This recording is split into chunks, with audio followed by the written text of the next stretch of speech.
All right, we are live. And I know my camera's crooked. Will you please fix my camera, please? See how it's crooked? You need to tilt it for me, please. Thank you. All right, how's everybody doing this evening? I hope everybody's doing good. My wife thinks she's going to hang me, and it ain't going to happen. I've lived for 10 plus years of marriage and survived bottles and bottles of Pine Sol, so I'm good to go. Now, my insides are a little messed up, but that's for another live event. So, Yeah, yeah. My wife been watching too many of those. How to kill your husband deal. that's right. So I hope everybody had a great last month. Like I said, we started over here on YouTube, and it's just been a lot easier for us streaming over here and doing stuff. So tonight we're gonna cover just a bunch of different topics, and first and foremost, like always, we want to thank our sponsors. I'll start off saying that Old 18 Outfitters. You can see them right up there behind us. Man, American made rods, veteran owned, and they've got great rods at a price point that you can't beat. So I want to say thanks to Old 18 Outfitters, and if you can use Marler C at checkout or Fish, it save you guys 20% for getting that new rod out there. And then we want to thank Cross Baits. Um, Danny's got a new prototype that's not out yet. Yeah, me and I think he told me Clayton Bowware had it today. So, uh, but I mean, it's been working. I Mm-hmm. mean, it's been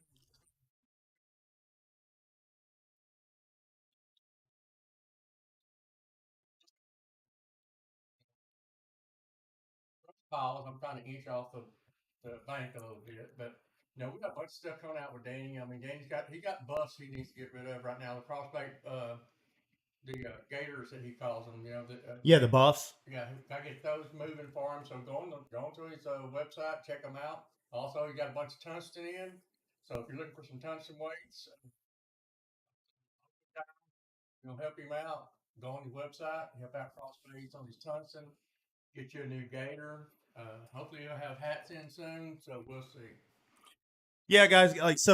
I've been using tungsten for a while from Cross Baits, and tungsten is really tungsten. If you all don't know that, it all comes from the same spot. And with that being said, Danny's got something unique that everybody else doesn't necessarily do on his tungsten, and it's engraved in to the actual weight. So we all know when we're fishing brush piles and dragging, the way it looks is it gets rubbed off, and you can't hardly see the how heavy it is anymore. And I mean, with tungsten that density, it's hard to tell the difference between a 3/8 and a half sometimes. So he's got it engraved on his tungsten. So if you guys go to Danny's website at crossbaits.com, and you can get him on Facebook. We got him in the about section on our page. So if you go to the about section on our YouTube page, you can click on Crossbait's link, and it'll take you straight to there. And if you use Chad 10, it'll save you 10%, or Rick 10, it'll save you 10%. It helps out with the shipping. It helps out with taxes. Give a big shout out to Solar Bat. They've had a big sale going on, Rick's got his glasses sitting here, which, for anybody that's getting older, he's got the cheaters in the bottom. You can see there. And it's, you can't beat their glasses and their clarity for the price point. Man, I love them. I know that I use the H3Os, which is like the Hank Parker series, and I love them. Yeah.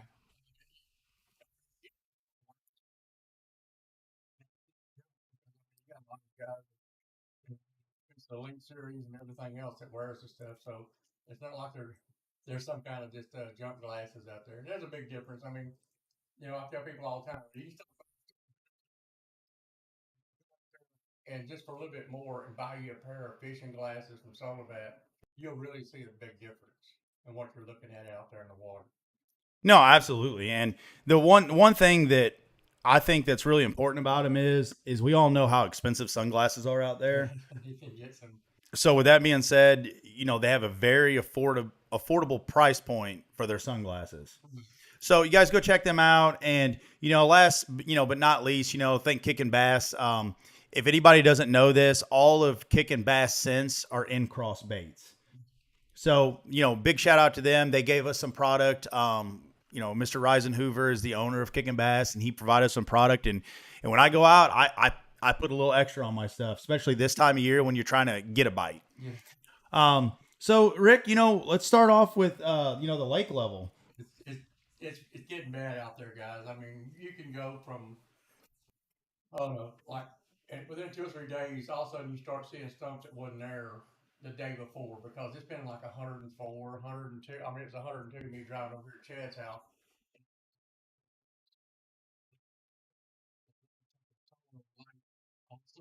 Also, across the Anderson River, they're pulling on the lake hard right now. We had a huge current going to it, so they're generating electricity, and we haven't had any rain. So I mean, the lake level is fixing to get critical again, as far as you better know where you're going on the lake because there's a lot of stuff that's starting to come up that wasn't there 3 or 4 weeks ago. Yeah, it being 3.04 low, so the water level's at 16136. And like Rick said, when you're so a great example is if anybody's going through the canyons on Sam Rayburn, everybody knows that on in that area there's a roadbed. Yeah. I wouldn't recommend running over the roadbed right now as it's very dangerously close to the surface. So when if you can run over roadbeds, if you can go over, certain things whenever the water level's up, when you get about 3 feet low on this lake, that should be the tall tale sign of not to be running around everywhere. Like he said, you might be able to run through the canyons, or everybody likes to run through deer stand and fly. I would not do that right now at all. Just take your time out there. Yes. You go places that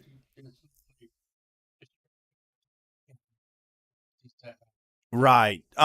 So with the lake level being that low, Rick, I know that when you and I went fishing last week, it really changed the shallow game up there. So how are you really working the shallow game for everybody that's watching or doesn't know? Rick covers everything north of the 147, and I cover everything pretty much south of the 147. So how did you adapt up there with the lower levels? well,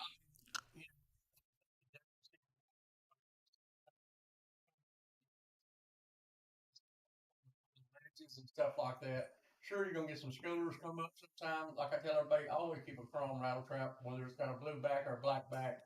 It won't matter because once it hits the water, and them schoolers, they'll chew it up. Yep. But I mean, yesterday Terry caught a few on a 6XD.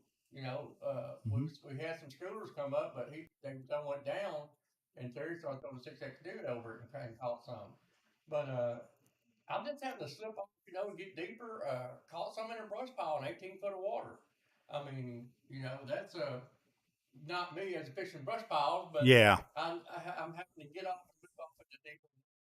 The water 92.7 yesterday when I was out there fishing. So it was smoking hot.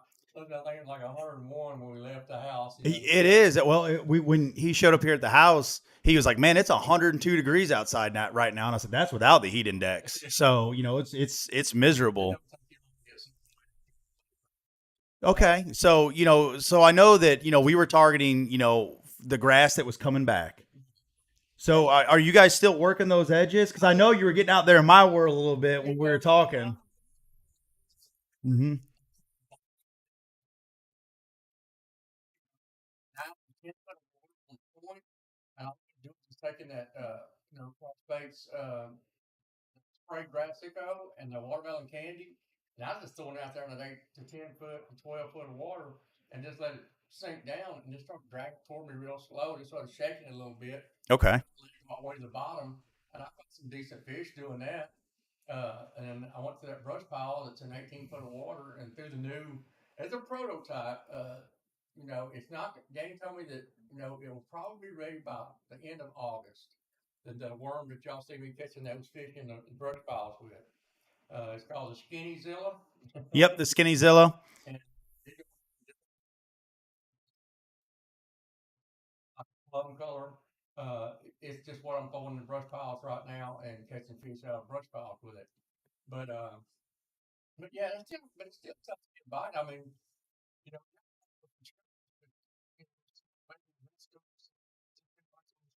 But Mm-hmm. it's just man, I still go shout to the shout spot over close where you caught the one over by the Yep. front. Yep. Well, on it, but he right behind me and threw right there where that fish was at that blew up, and come back and he pulled one out, and I posted on my page on the Fishing Rick page, and he caught like a 4 pounder on him, right there with a frog in shallow water. So I mean, yeah, you can still catch fish in the shallow water, but it's going to be in heavy duty matted grass where they're in the shade and staying cool. There's lots of bait fish up there, but I can, like I said, I've just been sort of getting off on the edges because I got a tournament coming up next weekend that I'm going to be in. So yeah, it's just, just sort of find the ledges, look for bait fish. Um, I brush piles. I mean, if you can find the brush piles, target them. You might catch one or maybe two out of it. Two's been the max for me. We caught two of them out of one I brush don't mean to pile. interrupt you, but Dad said you better put that mic close to your mouth because you got such a sweet, subtle voice that they have a hard time hearing you. I mean, I don't know how y'all do up south, but Yeah. if you catch one or two out of a brush pile, normally you need to move on to the next brush pile. But no, I'm just doing points. Thing I'm always doing, just stay on some deep water points and next to deep water, and just throwing wacky rigs right next to the edges of grass. That's been catching me a lot of fish as well. Yeah. So I think what, you're talking about that deep water. I think what's important to, get everybody to understand is whenever the water temperatures get into those 90s, yes, you can still catch big fish shallow, but I want everybody to understand that what Rick is talking about, with those fish backing off. So even up there where he's fishing at, I think a key thing that I take away from everything is that he talked about how he's starting to back off the bank and fish further out. So everybody knows in all the videos we do, and whether you watch, Rick's fishing with Rick's page or you watch the average fisherman page, you hear us talk about shallow water fishing and how when it's so hot shallow, those fish are going to do two things. They're either going to get in the matted hydrilla, which is coming back nice, or two, the pads, which really aren't there this year. So I think what's important is that that these fish want to get to either shade or they use depth for cover, meaning they're getting out deep. So, I mean, it's really interesting to see how, even up there where we know on the north end of the lake, everything's so successful shallow that even those fish are starting to get out on the drop offs. And, which is going to bring me into, kind of like what's been going on mid lake and south. Guys and girls, I know right now out there, the big thing that was working in general for me is there was really about 4 baits that I would say right now, if you wanted to go out tomorrow and you wanted to catch big fish or have a chance to catch a big fish, I should say, and catch a lot of fish, one, I want to start off by saying I just put a YouTube video up today about how to go out and locate fish offshore. So if you guys go over to Average Fisherman page and you guys check it out, this is part 1 of I cover about what we talk about all the time with our viewers. And when we go down to the high school, we talk about how to locate fish, and that's the big questions we get asked. And Rick gets asked a lot, like, well, how do you stay successful shallow when there's so many boats? So, it's just part of it. But these fish, the first thing I would do is if you want to go out and catch fish, go check your brush piles. I mean, especially at the mid-lake south, like Peckerwood, 147 South and all that. And when I say check brush piles, I'm talking about staying 22 to 23 foot of water and even deeper. If y'all can stay that deep, go to 30 foot. I know that a lot of the bigger fish that I've caught recently, being blessed with good people to go out fishing with, we were catching fish in 30 foot of water out of piles and hard spots. And there's 3 to 4 baits I was focusing on. The first one is the split tail and cross baits and green pumpkin magic.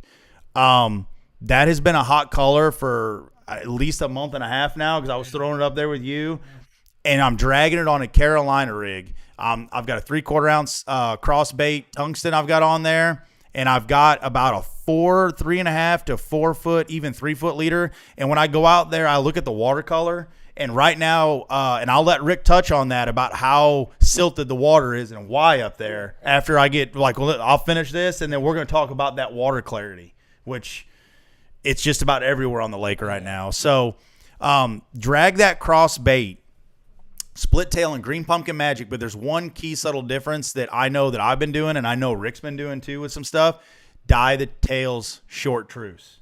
And if you guys go back and you watch some of our winter lives that we had, and we talk about the different types of forage and transitions, that'd be a great video for you guys to go back and watch. And that'd be over on Facebook, though, on Fishing with Rick's page. If you guys go back, you can watch our past lives in like November and December, and we talk about the fish transition and why they're eating the type of forage they do. But when you put that short truce on there, you're just mimicking a bluegill. Yeah. So bluegills get around piles, crappie, bait fish, even crawdads get around piles. So if I was to go out there right now, this evening, I'd go and I'd find my brush piles, and I'd throw that split tail in there with the Carolina rig, and I also get a plum worm. Yes, it works north, it works south, it works in the river. I would get a plum worm, and I can't take credit for this. I got to give the credit to one of our pro staff guys, which was Cody Ellis. He told me not long ago that he had a friend of his that told him, dye the tail blue on the plum worm. And I was just like, well, we know bass see in that gray area, so blue shows up gray to them, and black shows up gray to them. So I was like, well, okay, they're seeing gray, reflections, so I don't know. And I promise you all that when I dyed the tail blue and I was throwing it in the brush piles, I was catching bigger fish, and I was catching fish more consistently. So I took it off, threw it in the bottom of the boat, put a regular plum worm on. They wouldn't touch it. Okay. And I went to several different piles, and they wouldn't touch it. I dyed the tail blue, threw it back in there, and got bit immediately. So I don't know what the difference is, but yep. And I think that a big thing too is like what you were talking about, like what we talked about on a lot of our different stuff, is just be different.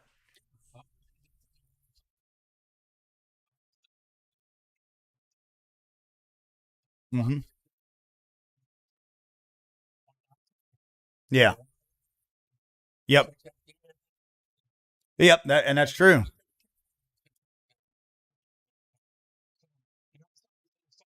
It's like that causes fish to react differently to different baits, and so that's the reason that's the reason whenever I'm fishing with Chad, whether it's for Chad Mm-hmm. or I'm fishing with Terry or who's in the boat, even with Danny, we always try to throw something different, and so we get. Here, let's do this.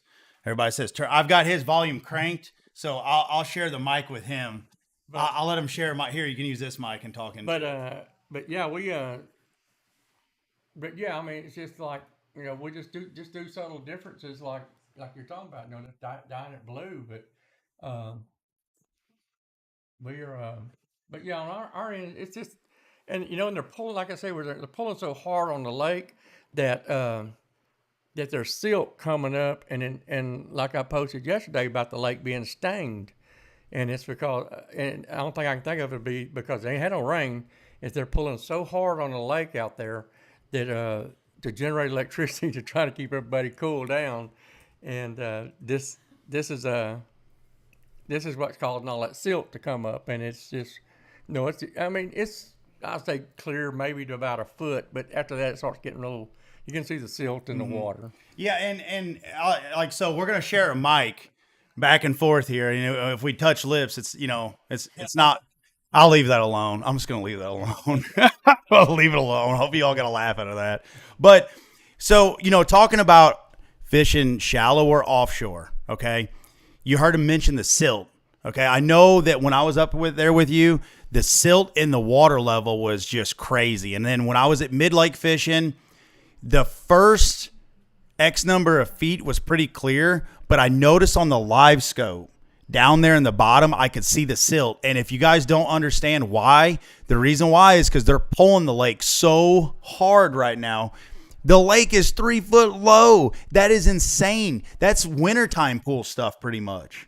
So when they're pulling all that water, it's pulling all the silt out of the river system and kicking everything up. And And off the bank, the clay banks and everything. It's pulling water off those clay banks as well. and I think that so another bait I would use if y'all are out there fishing offshore is look, everybody knows I like to crank big crankbaits. I went out with one of our pro staff members, Austin Lowe, and we went out. We were fishing. I was throwing that I like to call it the Keith Combs short truce and blue and 8XD.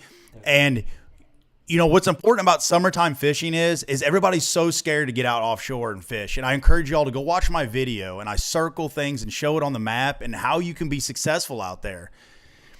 If you guys are going down a stretch of bank, okay, Rick, how far do you go sometimes before you catch fish? More if sometimes it's just spots, but it's like we always talk. With me it's about history. Mm-hmm. I've been fishing this lake for so long that I know in certain spots that fish like to hold up during in these certain spots, especially when the lake starts dropping low like this. And it's really no secret. I mean, I stay next close to deep water. And when I say deep water, I'm talking about 35 foot. Mm-hmm. I'm not talking about just over my head or something. Yeah. I'm talking about it about me 35 foot. My boat be sitting 35 foot of water, and I cast up into 4 to 6 foot of water. And so those fish are coming up there feeding, go back down there and getting that cool water. But yeah, but that's just what you got to look for early in the mornings, late evenings, things like that. When me and Danny went out, I mean, we was in probably 4 foot of water. Danny threw way up there on the bank almost with a frog that he had, and I mean, I seen the fish bust, and I was telling Danny, I said, man, one just blew up right over there by that and all that hydrilla. And he threw over there. I mean, that frog hit the water. He twisted it one time, and I mean, it choked it. He caught about a 4.5 pound bass. And I'm throwing out there in the hydrilla in 4 foot of water. I mean, you can look down and just see hydrilla everywhere up underneath the boat. And I caught a 5.5 something, on the sprayed grass sicko that he makes. So, I mean, it's just the fish are going to be around cover.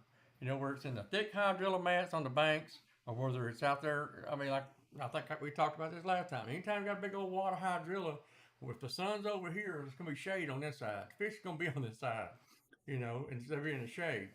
So just sort of look for subtle things like that, and just sort of try to get better as a fisherman, and try to realize hey, this is the way the sun's setting. This is where I need to be casting on this side of this. If you find a big old mat somewhere out there in the middle of the lake, and that's where the fish will be. I'm not a big punch guy. I don't punch a lot of grass. I mostly throw frogs and stuff like that over top of the mat, and when I get to a big opening, then a fish come up and pop it like it did with Danny. Yeah. So I think that so you covered a lot of talking about how to address the how to fish shallow and how to make yourself successful shallow wise. Same thing like you heard him say when I asked that question. How far do you have to go before you get bit? He's like 100 yards. Same thing offshore. Except the difference is for me is I'm idling behind my graph. So I won't stop until I see that good group of fish, or I see, 10 fish scattered along the edges. Because during the summer, there's two things they're going to do. One, they get real tight in the brush piles because of the fishing pressure and everybody and everything else. But two, they on those hard spots and ledges out there, bass like their own space, just like humans. Okay, so they'll spread out along a hard lip or a ledge. And a lot of times you can whip up there and you can actually get the bass to bite relatively quick when you're cranking. Like you can get them to bite really quick when you're cranking, and it's a good way to figure out what's down there.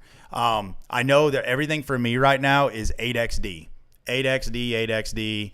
I can't express that enough, and the reason why is because I'm setting my boat. Well, I'm not setting my boat. When I go with people, my Phoenix isn't going to be here till the first week of August, so I'm antsy. I'll leave it at that. But when I go out with guys that are getting offshore with me and we're doing stuff, we're setting our boats in that about 21, 22 foot range. And I'm making a very long cast with the crank back up into shallow water. and I am just straight burning the crankbait because everybody, you have to understand when you're cranking, you're getting your bites on deflections. You want when that crankbait is down there and it's hunting. I like to call it hunting. I want to hunt for a monster, and it's hitting everything. It's hitting these hard lips. It deflects and shoots up and deflects and shoots up. And when it deflects like that during the summertime, you get a big bite. It trigger them to react. Same way with the next bait I want to cover when you're fishing offshore is a football jig. Guys, it's like the best known kept secret on Rayburn, and it's just like deer stand. It's known all over the lake. It's known everywhere. But my number one jig color during the summer months is Gleason's Candy. Everybody asks me all the time, like, Chad, how are you catching fish on jigs right now? How are you doing this? How are you doing that? And I'm like, man, they just want a Gleason's Candy jig, and they want me dragging it slow. Or sometimes what'll happen is I'll pop it. So what I'll do is I will pop that jig up and I will let it fall. I will pop it up and let it fall. And when I pop it like that and I'm doing that, when it's there, what the bass do is they fly down there and they look at that jig when it hits the ground. And they'll look at it, and what they'll do is they will sit there and look at it and watch it, and as soon as you pop it again, that bass will grab it and they'll hold on to it. So it's a reaction thing, just like jerk baits, just like cranking and things of that nature. You want the deflections, you want that reaction bite. It's just like a jerk bait, okay? And the last thing I'll tell you all when you're fishing piles, okay, and I really can't take it's right there, her phone. Oh, I was just gonna say her phone's right there. Turn her phone down. Um, oh, sorry, we had background. Somebody had their phone up. But anyways, what I'll tell you is before you leave a brush pile, what you need to do is you need to throw in a drop shot. And I got to give credit to Hank and Austin. Like when I've been out there with them, I have tore that pile apart with worms, jigs.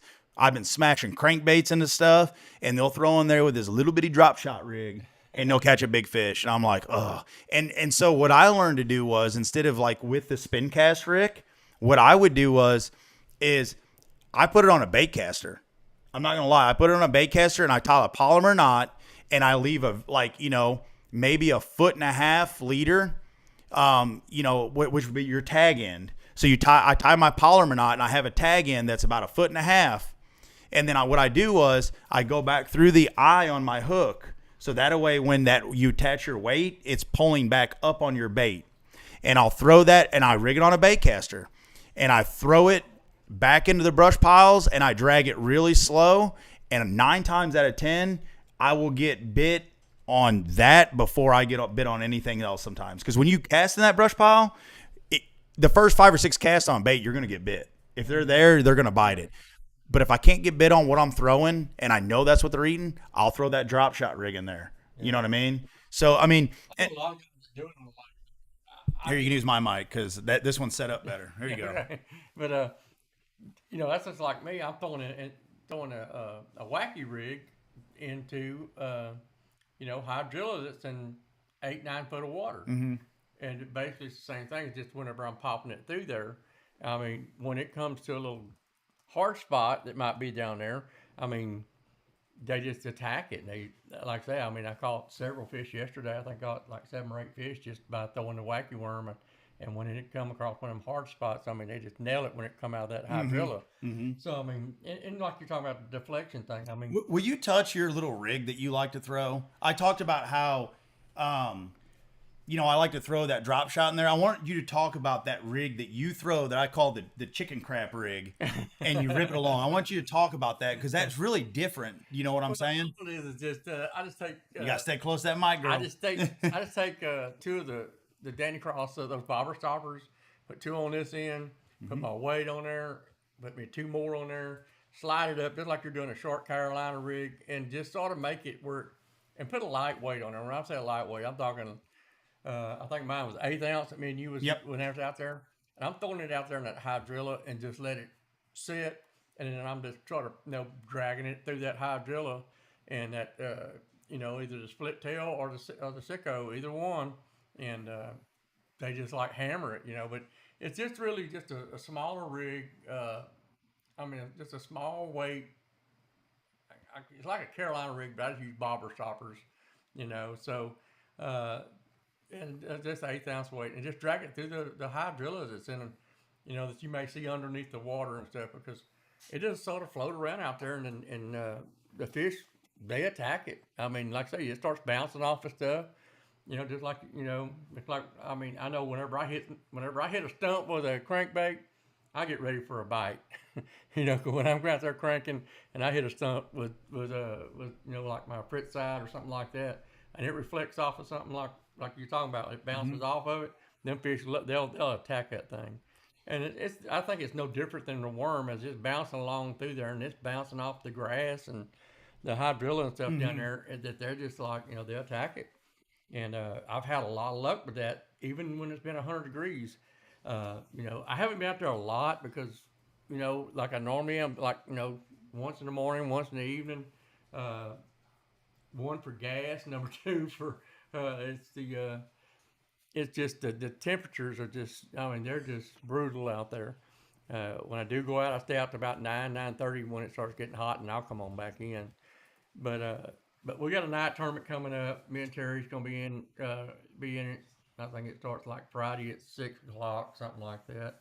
And so with Saturday at 8:30 in the morning.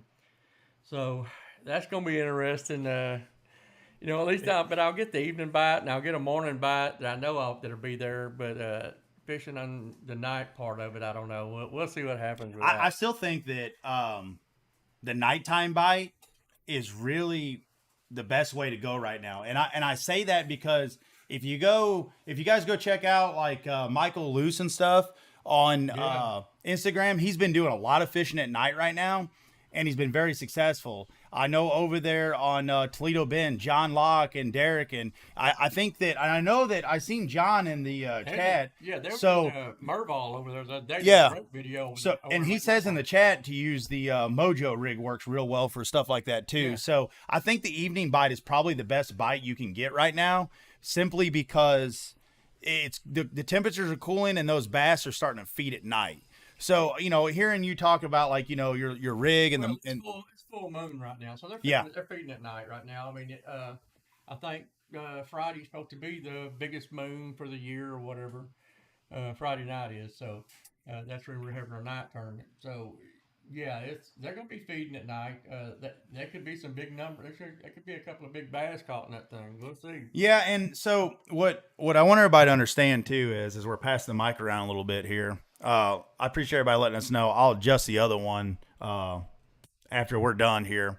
But I want to mention that big colors for cranking here before I forget that I really like to use this time of year because that's the number one thing I get asked all the time. Like, how do you throw in those big crankbaits? Okay, one, you need to have a rod that is set up to throw your cranks. Okay, so if you go to old18outfitters.com and you go over to the ballistic section, if you click on relevance and filters and stuff, if you type on ballistic, that is the cranking series that they have developed, and they got a lot of feedback from all the pro staff guys, and it's a composite rod. And what's important about a composite rod is, and Rick can tell you that he was using that ballistic heavy during the Yeah, springtime, you got glass in it and you have carbon fiber in it. Okay. The two things that I love to have in my rods is glass and carbon fiber. Glass gives me the flexibility, but it also gives me the castability. It is so important. I see so many guys when they're like, Chad, take me, let's go out, man. Teach me how to fish deep. I want to crank. How do you crank? And when they go to cast, they either one, they have their setup set so tight because they're afraid to backlash, or they make a cast from, like 10 feet or like 12 feet. And I'm like, okay, so what is your crankbait doing in the first 10 feet? It's trying to get to maximum depth. So it's really important that you all make very long casts with your crankbait, and having glass in your rod helps you do that. It helps you accomplish that. yeah. That John and Derek. yeah. It's about.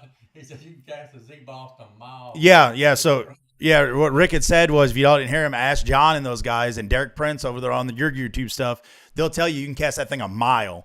I know that when I was out with Austin Lowe, when I whipped that 8XD, like he didn't say anything, but he looked at me and I was just holding the rod up like this, like looking around, just waiting for it to hit. And he was like, God, dog, man. So that glass helps you do that. Glass also helps you stay hooked up, which is great because if you have a really stiff rod, so if I go out there and I throw an 8XD with a flipping stick, yeah, I'm going to be able to fling it, okay? But when I get hooked up, when those bass come up and they shake, those plugs are so heavy, okay? And if you've got a really stiff rod and you don't have a rod that's giving to allow the hooks to stay penetrated, you're going to lose a bunch of fish. Trust me, I've lost a lot of big fish cranking, and you need the right rod. So for your 8XDs, you go in there and get the 7'4" medium heavy ballistic and Old 18 Outfitters rod. And I promise you that you're going to fling an 8XD a mile. And you can drop down to 6XDs. Now, if you're going to bump up to a 10XD, I would get the 7'10" heavy casting in the ballistic series. It's still a composite rod, okay? And now I'm going to touch on the carbon fiber real quick. The carbon fiber allows you to feel everything down there. So like when you all were seeing Rick, cranking on the points and stuff during the spring, he's like, man, Chad, this new ballistic rod, man, I can feel when I'm on the mud. I can feel when I'm on gravel. I can feel when I'm hitting the stumps. That's the feedback you need, okay? And if you get real brave and you do like what I do, it'll cost you some plugs. But I crank them into brush piles and I do utilize my electronics. And when I get close and I hit them, I stop and I let it float up a little bit. And I do what they call worming through. I just lift my rod tip up. I lift it up and I pull it and I just finesse it through the top of the brush pile. And I'm telling y'all, if you hadn't done it yet, you need to try it. But if you're going to do it, I got Rick one. Y'all need to go get a lure knocker. Okay, you can get the dog, but I really highly recommend the one from Bass Pro that you can buy that's got chains on it. You get hung up. Look, my wife's staring at me about, spending money on fishing in the background. Look, it'll make your wife happy, you not losing the baits, and the checking account stays full, okay? Because when you lose an 8XD or a 10XD, you're losing $20 a pop. It's not good. So DT10s. Thank goodness I had the lure knocker because I come in. Use mine. We come in second place, but it wasn't for the lure knocker, I'd probably done lost the handful that I had. But because when you get them things stuck and you're sitting there in 15, 20 foot of water and it's stuck down there, it's not a sickening feeling trying to lose 10, $15 every time you. So I seen John. John went and he's commented in the section over here that the 710 ballistic is the real deal at a 751 with a Z-Boss crankbait and definitely gets the job done. And I think what's important, what John said, I can tell John cranks a lot because he mentioned having a 751 reel ratio because during the summer, what's really important is you want to burn your crankbaits. Okay. They're feeding. And I typically like use a 6-3 to 1, but a lot of times I have a 5-4 to 1 on mine when I'm throwing bigger cranks. And what John's talking about is for every time you turn that reel, you're pulling in X number of feet of line, X number of inches of line, I should say, inches of line. Okay. So for every turn, you're pulling it in. I like to go on the lower end. And the reason why is because I like bigger gears. So it's a lot easier for me to crank those bigger plugs. And for me, I already reel fast as it is. So it helps me slow down. But yeah, he said that right there in the thing. 7.5 to 1 is what he uses. I like to use the 6.3 to 1 during the summer. I like the 6.3 or the 7.1, either one. Yeah, 7.1. I use those. I got the 710 ballistic. Yeah. Yep. So I can smoke a side a mile with that thing. Yep. Too. And I want everybody to know in the chat right now that everybody that, and if you see this later on our Facebook pages, we're going to get together next month and we're going to reach out to John and Derek and try to get them over here when it's feasible. And we're going to get them on the next live and, and let them give you guys, like they fish a lot over there on Toledo Bend and stuff and get some fishing reports from our pro staff guys at Old 18 Outfitters on other lakes. So you guys will start seeing a rotation in of people. Just like as always, there's a lot of things going on behind the scenes that people don't know right now that we can't say nothing about. But and as those break, we'll let you know. But there's just like I say, this isn't the only thing we do. There's a lot of other stuff going on behind the scenes that everybody's working on, and just glad to be a part of it. It's just been a crazy ride in 5 years that I've been doing it, and then me and Chad's been doing this for about a year now. Yeah.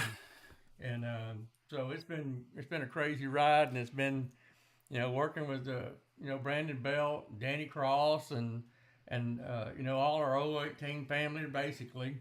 Jake and Lucky and Randy and all those guys. It's been a crazy ride, but the ride wouldn't be here if it wasn't for you guys following our pages, and I'm just so humbled to be able to come out here and don't ever be scared to come over and say, "Hey, Rick, how's it going?" or shake my hand, because I'm one of those guys. I'm the most approachable guy you'll ever meet. So and Chad is too. I mean, you want to talk fishing, man? Just walk up to him, start talking fishing. Yeah, we love it. I'll tell you what's a really humbling thing. Like I told Rick the other day was, when Rick and I started these lives, like Rick had a live going for himself, and that's what he used to do every month. He'd get on Facebook Live, and Rick and I came together, and I was like, man, Rick, we could, talk about this, and this. And he's like, well, man, I think it'd be great because I talk about the north end, you could talk about the south end. And like he said, without you all sharing our videos and liking stuff, and it's a struggle. Like, over here on YouTube, we have the potential to get bigger and start getting monetization, is what you call it, start getting paid when we grow so much. But the work effort's going into it, and I have no doubt it's going to pay off. And what Rick's referring to, that I'm not even going to say either, but what I'm going to tell you all is our next live, which we always do our lives the second Tuesday of every month, okay? And we cover all of Sam Rayburn fishing. We answer questions and everything. Yeah, pass it on. If you're not in the live and you see it later, we have a super big announcement that we can say. And I know that we say that, like we've said that a couple times, but we have another announcement that is officially with the Brandon Belt Fishing. And there's only two places that you're going to see it. One is ours, and another one is another show that they've decided to go with. But you're going to hear it here first. And on one other page, you're going to hear it first. And it's something you don't want to miss. And it pertains to up and coming. Okay. And that's all I can say. Just our next live, the second Tuesday, we're looking at probably doing that. It's going to be after ICAST, which ICAST, everybody knows, it's like, towards the end of July, first week of August. So I encourage you all to tune into that and keep an eye out on Fishing with Rick C on Facebook and Average Fisherman # Chad Marler. And we will absolutely keep you guys updated because it's a big announcement. It is. So speaking of that, I'm going to touch a little bit on what we're looking for, and I'm going to let Rick take over, and I'm going to let him tell you, what we're kind of wanting. So if you don't know and you've been under a rock, Rick and I are the Texas representatives for Old 18. And what that means is we are their Texas representatives for the pro staff and boat crew guys. So we actively search, recruit, and oversee all of our pro staff and boat crew members for Old 18. And I'm just going to say that, man, the guys that we've brought on lately are just killing it. They're knocking it out of the park. It gives me goosebumps because, like Rick said, it's like a family. All the guys we brought in lately have just been killing it, and they tag us and stuff, and we tag them and stuff, and it helps us all grow because we're all itty-bitty YouTube and Facebook and TikTok guys they're trying to grow a brand. They're made in America. They're veteran-owned. And, Jake, you got to meet Jake. He's a character, and he's their rod builder. And we're actively still searching for more pro staff in the state of Texas, just not necessarily here on Sam Rayburn. I'm going to let Rick take over, and he's going to talk about what we're looking for and what we need and where to send that info. Yeah, I mean, we're looking, like I say, for the whole state of Texas, whether it's Lake Fork, whether it's Richland Chambers, anywhere, just Ray Roberts, whatever, Conroe, Livingston. We're still looking for guys that have a social media presence, or women. Either my wife just gave me the look, or women. So if you got a social media page, you're out there and you can go out there and you can catch fish, and you want to look at Old 18 as a rod sponsor, just send it to to our email, which is I just typed it in the chat. okay. Chad just put it in the chat. Okay, what our send us some information on our email to where we can check out your social media platform, and we'll look at it, and then we'll get back with you. And if it's something that'll work for you, and because sometimes not everything works for everybody. I just want to say that right up front. Yeah. I have people come to me all the time wanting me to represent stuff, and it's stuff that don't work for me. It don't. I mean, if you got baits that go down to 33 foot and it's cranking stuff, better talk to Chad. Don't talk to me about them because I'm not going to throw them. But not everybody's it will fit the mold. And so I mean that's basically that's basically it. I mean if you just love fishing and just want to try to get with a rod company that'll take care of you if something does happen, they're there. But we're still looking for pro staff, like I say, all over the state of Texas. Chad put the link on there that you can just contact us with, and we'll get back with you. Yeah, and I want everybody to understand there's 3 things that we're looking for, and Rick covered one of them. We need to know what lake you're fishing, okay? I need to know whether you're on Ray Roberts, you're on Richland Chambers, Lake of the Pines, or if you're, over there on Toledo Bend. We just need to know. And yeah, Choke Canyon. And then the next thing we need to know is just tell us why you would be a good fit for the Old 18 Outfitters brand. Tell us what you bring to the table, okay? And the last thing is, please provide us, like Rick said, with your social media platforms. I can't tell you how many times and it's no hard feelings against anybody. We get a ton of applications from people, but if you don't have an actively social media platform that you're putting your fishing content on, or you're putting your fish catches on, or advertising, it's something we lean heavy on because we want people to see it. It's not going to disqualify you automatically. There's ways that you can do that, and we work with a lot of people that have been very successful. All they do is start a fishing page and start posting their fish on it. So that's the 3 things that we need to see that are imperative. And if you send it to Texas at old18.com, one of us will get back to you in a super timely manner. What I'll tell you guys is what we're, like I said, if you're interested, send that over, and you guys aren't going to be disappointed. There's a million rods out there, and I'm not going to bash any of them. I fish with all kinds of different rods. At this day and age, I'm going to tell you all right now, and you hear me say it on my YouTube page, and you hear Rick say it all the time, you're never going to see a product in my hand that I don't fully believe in, and that 9 times out of 10, it's not made in America, period. Old 18 Outfitters rods, everything's made in America, everything. And guys, gals, they're super affordable, okay? I can't stress that enough. They're super affordable. So if you want to try and get on the pro staff, if you'd like more info, please send us over at that. And the last thing I want to touch on is y'all see us wearing these insane fishing jerseys. Go to Zilla Gear Outdoors.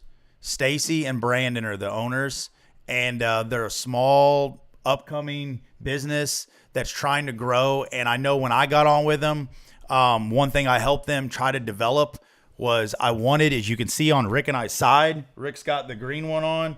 I've got this black and red one on for wintertime. They make white ones, but these are vented on the sides for summer fishing, okay? I'm a hood guy, okay? I do like the cross baits buff, though, because I told Danny, I was like, I'm not a big buff guy, Danny. And he goes, well, why? Because it fogs my fishing glasses up. So the other day, he was like, hey, Chad. And I was like, what's up, dude? He's like, it doesn't fog up my glasses, so I need you to wear your buff. And I was like, I will put the buff on. I will give it a try. But typically, I'm not a buff guy. But they have the hoods, okay, that I wear, and then they also have buffs.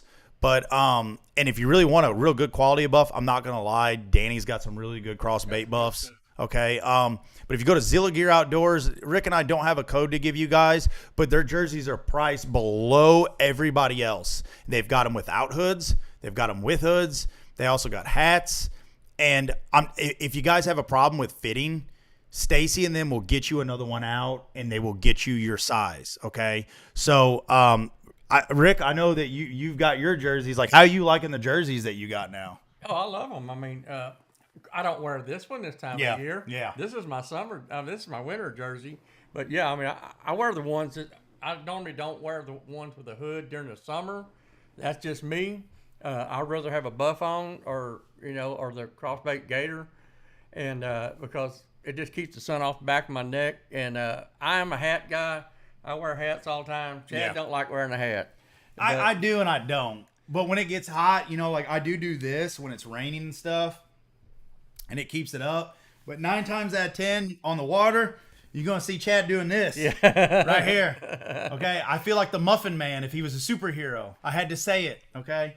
I joke with my daughter about all that all the time. But anyways, guys, gals, listen. I thank you all so much from the bottom of my heart. I know Rick and I have been going back and forth on this. We would get a lot more views and stuff on Facebook, but Facebook is also going in the direction to where it's hard to grow now. Yeah. It's really hard for us to get it out past our organic followers. So this is where we're doing stuff from now, and we're growing, and without you all, once again, it wouldn't be happening. So I thank you all from the bottom of my heart. And if you guys need anything from us, if you want to ask questions, please hit us up at this YouTube page right here, or go over to Facebook, and you can find me at Average Fisherman, #Chad Marler. You can find Rick over on Facebook at Fishing with Rick C. Rick is retired. The only thing he deals with is his wife putting him in the water and picking him up. So he has content out every day for you all. Okay. For everybody that I've been asking me when I'm going to get the boat, I've got a lot of people messaging me. My Phoenix isn't going to come in till, I think the delivery date is August 8th. So I got to say thank you to all the guys real quick that's been taking me out. Rick, I'm really grateful Rick's here. He's been taking me out and, taking me fishing so I can get content. Austin Lowe, Hank Harrison, man, thank you so much, guys. I really appreciate it. But it'll be here August 8th. I should be able to pick it up within 3 to 4 days. And when I do, get it here. Yeah, I will. I'll do a big video, and I got a lot of people to take fishing in it. I owe them, and even if I didn't know them, I'd take them anyway. So I'm going to do my sign-off and give it over to Rick. And guys, gals, as always, God bless you, and God bless the United States of America. Until next time, Marler out. As always, thanks for watching Fishing Rick. Hope to see you on Lake Sam Rayburn.